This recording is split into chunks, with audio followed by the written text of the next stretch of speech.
और ट्रेड्स की शुरुआत करेंगे। आप सभी को गुड आफ्टरनून। गावा सर, बताइए इस वक्त का आपका trade. Good afternoon to you सभी पैनलिस्ट को भी गुड आफ्टरनून।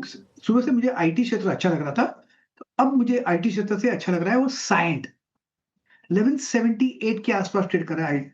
साइंट स्टॉप लगाएंगे करीब 1164 का, तो करीब 14 रुपए का स्टॉप है। First target is 1200 rupees. ये स्पिल ओवर ट्रेड बन सकता है, जो रिस्क रिवॉर्ड रेशियो भी फेवर है साइंट में।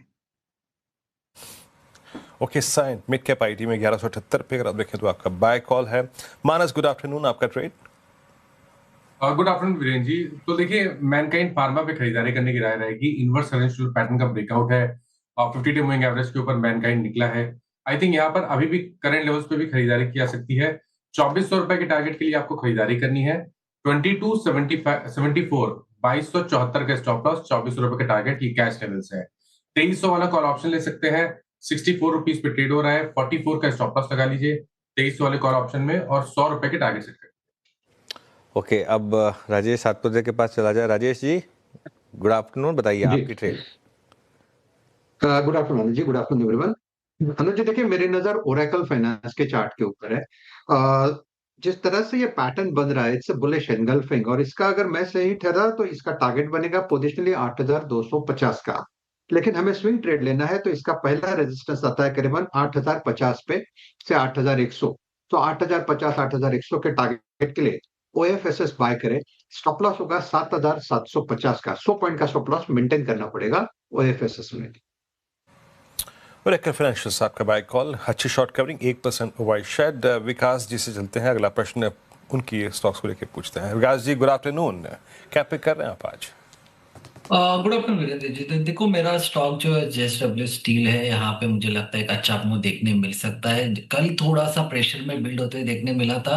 1170 का स्टॉप लॉस लगा के इसको बाय किया जा सकता है। 1240 के टारगेट मुझे लगता है यहाँ पे आते हुए देखने मिले। आज पूरे दिन में इंट्राडे में एक अच्छा पॉजिटिव साइड का मोमेंटम देखने मिला और मुझे लगता है वो कैरी करते हुए देखने मिलेगा। तो 1250 का टारगेट ऊपर आते हुए देखने मिलेगा। 1170 का स्टॉप लॉस रहेगी। ओके, आशीष कयाल जी के पास चला जाए। आशीष जी, गुड आफ्टरनून, बताइए आपकी ट्रेड। हाँ, देखिए आज सुबह से ही आईटी में काफी हलचल है और इंटेलेक्ट डिजाइन अरीना एक ऐसा स्टॉक है जहां पर एक मल्टीपल सपोर्ट जोन से रिवर्सल दिखा रहा है।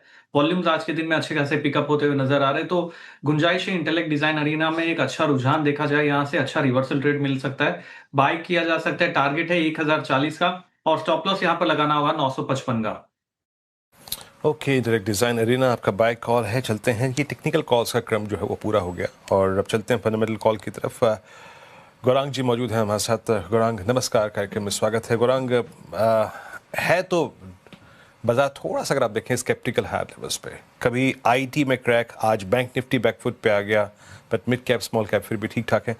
क्या चूज कर रहे हैं आप? अर्निंग्स और क्वार्टरली अपडेट्स में क्या पसंद आया? आज की कॉल क्या होगी आपकी? धन्यवाद वीरेंद्र जी, आपका सभी को प्रणाम और शुभ दिन हमारे तरफ से। जो भी निवेश लायक रणनीति आज दोपहर इस कार्यक्रम में रखेंगे, ये बुनियादी तर्क के आधार पर हमारी फंडामेंटल रिसर्च टीम जो है उनके तरफ से, इसमें हमारी कंपनी जियोजेट अथवा मेरा किसी भी प्रकार का व्यक्तिगत निवेश नहीं है। ना ही किसी प्रकार का वित्तीय लाभ मिलता है, ना ही किसी प्रकार का कॉन्फ्लिक्ट ऑफ इंटरेस्ट। लेकिन इसी स्तर पर राय हमारे क्लाइंट्स को देते हैं तो संभवतापूर्वक उनका निवेश हो सकता है। तो देखिए, अनुमान ये बिजनेस अपडेट और जो भी आए, मेरे ख्याल से एफएमसीजी क्षेत्र के बैंकिंग एनबीएफसीज के सकारात्मक आए अब तक जो भी आए हैं। एडवांस टैक्स के आंकड़े भी मेरे ख्याल से बहुत जल्द हमें देखने मिलेगा।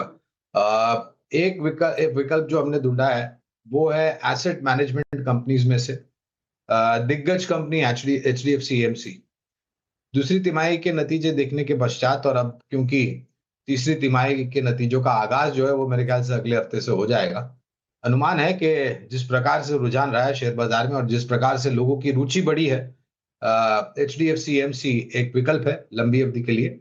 इस स्तर से शुरुआत कीजिए और गिरावट पर जोड़ते जाए। नजरिया मेरे ख्याल से अगर आपको लंबी अवधि का रखना है, कम से कम 1.5 से 2 साल का रखेंगे तो काफी अनिवार्य होगा। ओके, बिल्कुल, एचडीएफसी एएमसी यहाँ पर आप चाहें तो थोड़ा सा लॉन्ग टर्म का नज़रिया रखें। हाँ, गौरांग जी, गुड आफ्टरनून। एएमसी तो ठीक है, ये बैंक को क्या हुआ है? मेरे ख्याल से जिस प्रकार से एचडीएफसी बैंक के जो बिजनेस अपडेट आए हैं, अनुज भाई मेरे 2 दिन पहले आए थे मेरे ख्याल से, अगर मेरी याददाश्त ठीक है तो। उसकी वजह से मेरे ख्याल से थोड़ी नीचे के तरफ के दायरे और बिकवाली, मेरे ख्याल से एफएनओ सेगमेंट में भी शॉर्ट बिल्डअप हुआ था, ऐसा मुझे सुनने में मिला था। लेकिन मैं ये छोटी मध्यम अवधि की बिल्कुल बात नहीं करूंगा अनुज भाई। देखिए एक इतिहास रहा है एचडीएफसी बैंक का, और खास करके वो जब 2 महारथियों का विलय हुआ था तब तो नगाड़े और ढोल बज रहे थे बाजार में, एचडीएफसी लिमिटेड एचडीएफसी बैंक विलय की बात को लेकर के, और फिर एक सुस्त कारोबार होता हुआ दिखा। लेकिन मैं मानता हूं कि एक सक्षम और मजबूत निजी क्षेत्र की दिग्गज बैंक है, मैनेजमेंट को लेकर के कोई किसी भी प्रकार का प्रश्न चिन्ह नहीं है।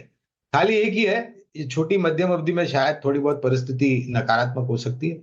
लंबी अवधि के लिए यहाँ पर भी हमारी खरीदारी की राय है अनुज भाई, एज अ डिस्क्लोजर।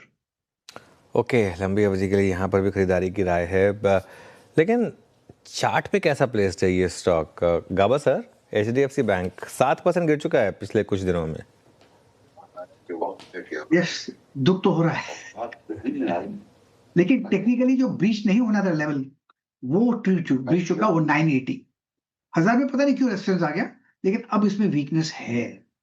अब ट्रेड कर रहा है 948। क्या ये लो लेवल देखने को मिल सकते हैं? बिल्कुल, 925 भी पॉसिबल है, 900 भी पॉसिबल है। ये 3 दिन की जो गिरावट है एचडीएफसी बैंक में, ये किसी बड़े प्लेयर्स ने बेचा है, इसमें और भी जब तक इसमें गिरावट रुकेगी नहीं, अप्पू का सोच भी नहीं सकते, अब तक तो वीक है एचडीएफसी बैंक। और डिस्क्लेमर, ये स्टॉक मेरे पोर्टफोलियो में लॉन्ग पोर्टफोलियो। ओके।